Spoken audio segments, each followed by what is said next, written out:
Hey y'all, it's Tim Miller with the Bulwark. Joe Biden's campaign is out with a new ad today, voiced by Robert De Niro. I think tells us a lot about how they're trying to frame up the choice in this election. Let's watch. From midnight tweets to drinking bleach to tear-gassing citizens and staging a photo op, we knew Trump was out of control when he was president.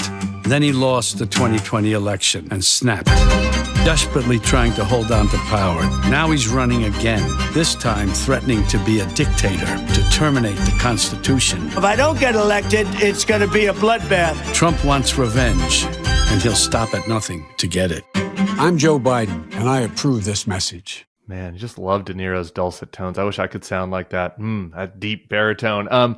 Look, I think the interesting part of this ad for me is trying to make the case to voters that something snapped in Trump post 2020. Now, on the substance of that, I'm not sure if I really agree. I'm in the camp that Trump has always been crazy, and that any signs that he's getting crazier are in the eye of the beholder. But I do think to a certain type of voter, it is a compelling message. The voter that is worried about chaos, worried about the risk of Trump, worried about dictatorship. Maybe they're mad at Joe Biden about inflation. Maybe they're mad at Joe Biden about Israel on either side of the debate. And so they're getting Trump curious. You're seeing out there around a couple demographics, former Republicans, but not just them, lower info voters, Black and Latino voters, and so younger voters. And so trying to raise the salience on the risk of Trump, which is what you see in this ad, which is that 2020 happens, he loses his mind. There's violence at the Capitol. Now he's threatening more violence. He's threatening revenge. He's threatening dictatorship. He's saying he's going to terminate the Constitution. It's one of those things that it's like, is this worth the risk? It's the Biden campaign saying to these, I think, particularly less engaged voters, the people that are directionally anti-Trump, that don't like Trump that much, but that have these other concerns right now in the economy. Getting some celebrity star power out there, having a very compelling short piece of video that people can see here on YouTube or on TikTok, other social media feeds, that's just a reminder. It's like, do you remember this is who this guy is? You remember the violence at the Capitol? You remember how he said that he was going to terminate the Constitution? You remember how he said he wants to be a dictator?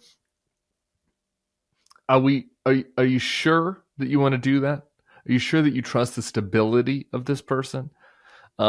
I think that's a good way in for the Biden campaign. We've kind of gone round and round on the bloodbath quote. I think the bloodbath quote's a little bit out of context, but that's the nature of politics. It's the nature of political campaigns. Donald Trump's lying about Joe Biden literally every time he opens his mouth, so it's hard to kind of nitpick. But that, I think, frame is a big part of what Joe Biden's trying to do this year. And, I think that a lot of times we talk about here is like, how do you talk about the economy? How do you deal with, the recovery, which is good for some people, good in certain ways, still kind of annoying because of persistently high prices. This is a way to do it. This is a way to do it, to talk to voters about the threats to rights around abortion, around birth control, around mifepristone, which we're talking about today here in Louisiana.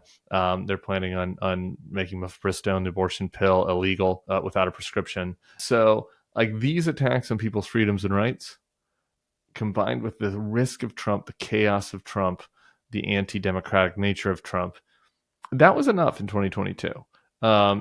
I think there might need to be some other layers to the campaign in 2024 for Joe Biden to kind of make up the ground. But I think this shows that they're going to have a lot of compelling visuals that can help drive this message between now and November. All right, we'll be back here again soon.